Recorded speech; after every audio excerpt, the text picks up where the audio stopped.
अब आपकी बड़ी कुर्बानियाँ हैं सीबीए को चलाने में।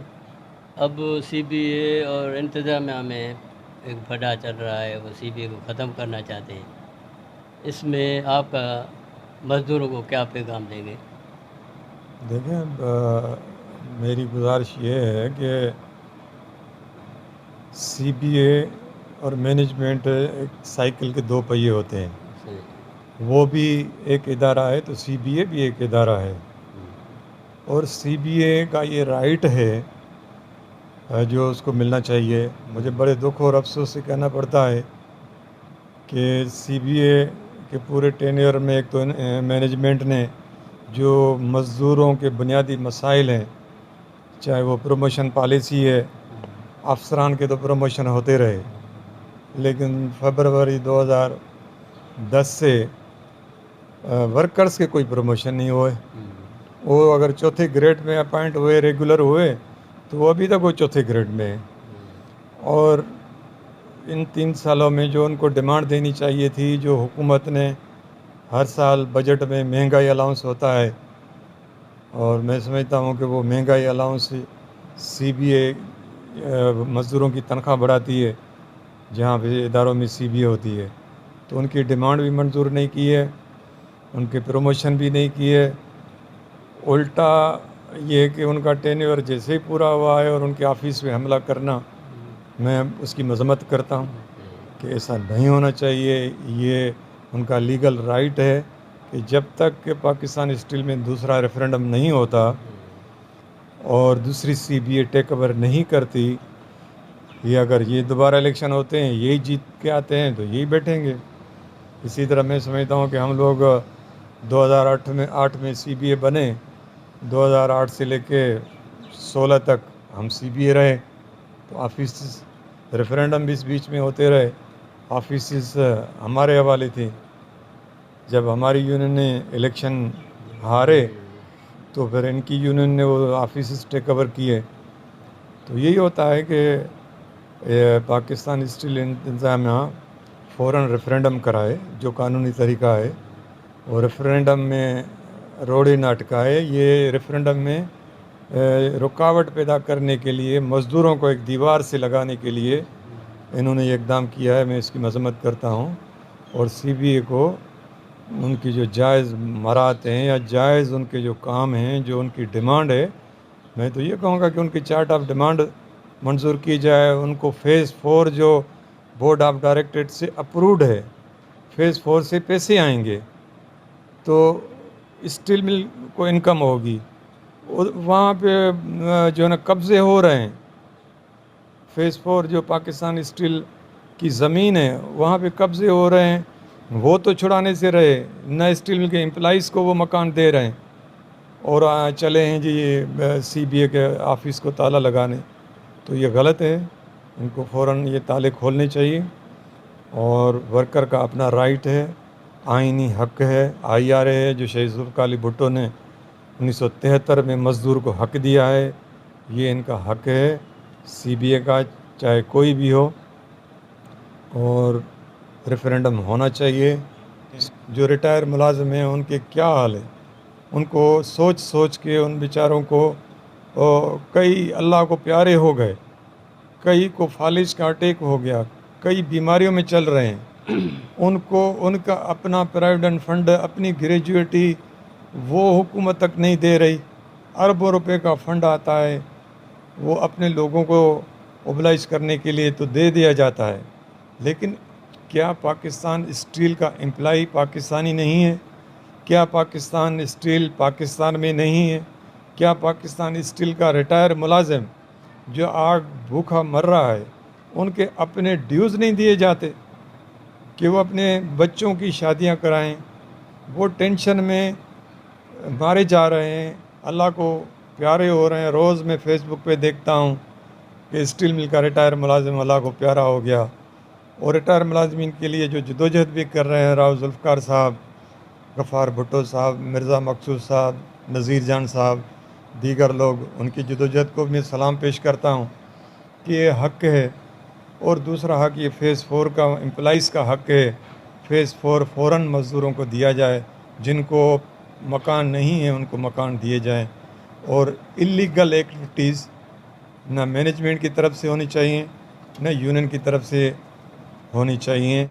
सर समो साहब 2008 से 13 तक ये इदारा पैदावार दे रहा था। उसके बाद ये खसारे में कैसे चला गया, उनका कौन से सबब हैं, किसने इस इदारे को तबाह किया? वैसे तो हिंदुस्तान और बांग्लादेश वाले स्टील मिल वो चल रही हैं, इसी के साथ वो भी लगी थी। आपने अच्छा क्वेश्चन किया है। मैं आपसे ये गुजारिश करता हूँ कि जब पाकिस्तानी स्टील की बुनियाद पड़ रही थी उस वक्त भी जब शहीद जुल्फ़िकार अली भुट्टो पाकिस्तानी स्टील का बुनियाद रख रहा था तो उस वक्त भी रुकावटें थी कि ये तो एक सफ़ेद हाथी है और यहाँ इसको नहीं लगना चाहिए, सिंध में इस इदारे को नहीं चलना चाहिए। लिहाजा उस वक्त से पाकिस्तानी स्टील के ख़िलाफ़ टाइम टू टाइम साजिशें की जा रही थी। आपके इस सवाल के जवाब में कि जनरल मुशर्रफ जब पाकिस्तान स्टील को बेच रहा था, प्रोडक्शन में थी, नफ़े में थी, तो क्यों बेच रहा था? IMF और वर्ल्ड बैंक के कहने पे, और 21 अरब रुपए में, जो कि उससे ज़्यादा कहीं स्क्रैप है। पाकिस्तान स्टील 19,000 एकड़ ज़मीन है, जो खरबों की तो ज़मीन है पाकिस्तान स्टील की।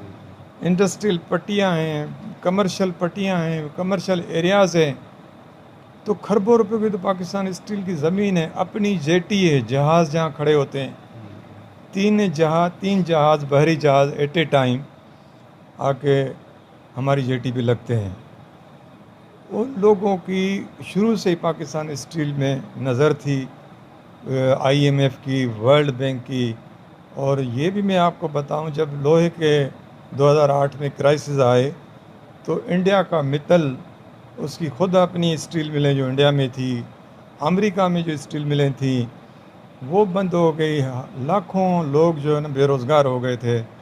वो ही नतीजा था कि हमारी हुकूमत चाहे कोई भी हो, वो जब अमेरिका और वर्ल्ड बैंक की मोहताज होगी और उनके प्रोग्राम पे चलेगी, तो IMF वर्ल्ड बैंक का ये प्रोग्राम कि जी पाकिस्तान स्टील न चले, तो प्री प्लान स्टील मिल की वो जो SOPs होती है, वो मैनेजमेंट की तरफ से इंटरनेशनल लेवल पे वो जो मटेरियल आता था, कोयला आता था, आयरन ओर आता था, उसको बंद किया गया। ये SOP 2008 क्या, मैं समझता हूँ कि उससे पहले 2004 में, 2007 में वो SOPs जो थी वो रोकी गई, वो तोड़ी गई। वो SOP ये थी कि पूरे 5 साल का मटेरियल जो है ना वो जमा होता था, और जब 1 साल का जाके बचता था फिर जाके कंपनियों से मुआहदा करके फिर मंगवा लेते थे। उस दौरान कोयले के और आयरन ओर के ढेर लगे होते थे स्टील मिल में, और कभी क्राइसिस नहीं आया। और जब हमारी हुकूमत पीपल्स पार्टी आई 2008 में, तो जनाब वो सारे पहाड़ ख़त्म, वो SOPs ख़त्म, और जी रुकावटें। और उससे पहले आप ये देखें कि पोर्ट कासिम के थ्रू स्टील मिल के जो लोहा, स्टील मिल का लोहा महंगा, और जो बाहर से लोहा आए इंपोर्ट होके वो लोहा सस्ता। और स्टील मिल का को बिठाने के लिए पॉलिसियाँ, SORs ऐसे बनाए गए जिससे स्टील मिल को आस्ता आस्ता जो है ना वो नुकसान पहुंचता गया। कि नवाज शरीफ जब आया, वो तो पहले ही स्टील मिल का पहले ही माशाल्लाह दुश्मन था। पहले दौर में भी वो स्टील मिल को बेच रहा था। जब आया, रही से ही कसर के पाकिस्तान स्टील मिल जो 55-60% प्रोडक्शन पे चली गई, उस स्टील मिल को जो है ना उसकी सांस बंद कर दी गई। यानी उसकी गैस 15 जून को तकरीबन, मुझे जो याद आ रहा है कि वो गैस उसकी बंद कर दी गई, जिस गैस से कोको-1 बैटरी हमारी जहाँ पे कोयला बनता है, वो कोयला जो है ना गैस बंद कर दिया। आईएमडी डिपार्टमेंट वो गैस पे चलता है, ऑक्सीजन प्लांट है, वो हार्ट स्ट्रिप मिल है, बिलेट मिल है। मैं आपको बताऊं जितनी भी छोटी बड़ी भट्टियां हमारी गैस पे चलती थी या उनको उनको जब तक एक टेम्परेचर पे गर्म नहीं रखा जाता तो लोहा अंदर पे जम जाता है। तो गैस बंद करने से वो जो है ना वो लोहा उनमें जम गया, वो भट्टियाँ हमारी सारी बैठ गईं। जो 55 प्रोडक्शन पे चलने वाला इदारा एकदम ज़ीरो पे आ गया, बिल्कुल बंद हो गया। ये साजिशें हुई हैं स्टील मिल के ख़िलाफ़। आसिफ अली जरदारी साहब ने 2 अरब रुपया यूनियन के वर्कर्स के चार्ट ऑफ डिमांड के लिए स्पेशली तौर पे कि वर्कर्स को मराहत दी जाए, और उन्होंने दी। हमने डबल लोगों की तनख्वाहें कराई, और वही तनख्वाहें जो अभी लोगों का जो ना गुजारा हो रहा है, उसके बाद कोई तनख्वाहें नहीं बढ़ी। तो हमारी हुकूमत ने 42 अरब रुपए स्टील मिल को बेल आउट भी दिया, लेकिन उसके बाद स्टील मिल ये हुकूमत आई है ये बताए, इमरान खान बताए कि कितना बेल आउट स्टील मिल को दिया है और मज़दूरों के रिटायरमेंट के लिए कितना पैसा दिया है। उनको देना चाहिए, उनका हक़ है। और पाकिस्तान स्टील मिल पाकिस्तान का असासा है, मुआशी हैसियत से, इंडस्ट्री की हैसियत से पाकिस्तान स्टील रीढ़ की हड्डी की हैसियत रखता है। स्टील में जो रज़ाक दाऊद जैसे लोग हैं या जो बड़े सरमाएदार लोग हैं, उनकी फैक्ट्रियाँ, उनकी स्टील मिलें तो चल रही हैं। बाहर से लोहा भी आ रहा है, बाहर का लोहा बंद करके स्टील मिल को चलाएं। समूह साहब, ये स्टील मिल को तो मुशर्रफ के दौर में बेच दिया गया था, फिर वो किसके कहने पर वापस की थी? देखें, 21 अरब रुपया कुछ भी नहीं था, खाली स्क्रैप 21 अरब से ज़्यादा था। उस वक्त जनरल मुशर्रफ का दौर था और स्टील मिल को बेच दिया गया। स्टील मिल बिक चुकी थी। उसकी अपील हमारी यूनियन ने, पीपल्स वर्कर यूनियन ने सुप्रीम कोर्ट में अपील की थी, केस लड़ा था। उस वक्त शहीद मोहतरमा बेनज़ीर भुट्टो साहबा ने वकील हफीज़ पीरजादो साहब दिए थे, और इफ्तिखार चीफ जस्टिस इफ्तिखार चौधरी, वो अपील हमारी यूनियन ने की थी। वो बिकी हुई पाकिस्तान स्टील फिर वापस आवाम को मिली, वापस आई। औने पौने दानों में बिक रहे थे। तो इससे मैंने जो आपका पहला सवाल था कि स्टील मिल के ख़िलाफ़ सरमायादार टोला जो IMF वर्ल्ड बैंक का एजेंट है, वो पहले भी दुश्मन थे, वो अब भी हैं। उनको लगाम दिया जाए, उनको रोका जाए। और स्टील मिल में आज भी स्टील मिल की हुकूमत का इदारा है ना, गैस बहाल कर दें। आयरन और बलूचिस्तान से आता है, कोयला सिंध में निकलता है, थर में कोयला निकल रहा है। तो कोयले से कोकोवन बैटरी चलेगी, कोकोवन बैटरी से बिलेट मिल चलेगी, बिलेट मिल के साथ साथ कोकोवन गैस से IMD चलेगा, IMD गैस से थर्मल पावर प्लांट चलेगा। ये इंटरनल है सारा सिस्टम। स्टील मिल खुद ही अपना मटेरियल जो ना वो गैसेस पैदा करके अपनी भट्टियाँ, अपनी स्टीम टरबाइन वो खुद ही चलाती है। लेकिन सुई गैस जो है ना वो हुकूमत का इदारा है, सुई गैस भी हुकूमत ने बंद की हुई है। सुई गैस बहाल कर दें। स्टील मिल में आज भी वही टेक्निकल लोग मौजूद हैं, आज भी करेज है वर्कर्स में, अफसरान में। ये मिल के इस इदारे को फिर चलाएंगे, लेकिन नेक नियति हुकूमत दिखाए, हुकूमत स्टील मिल चलाए।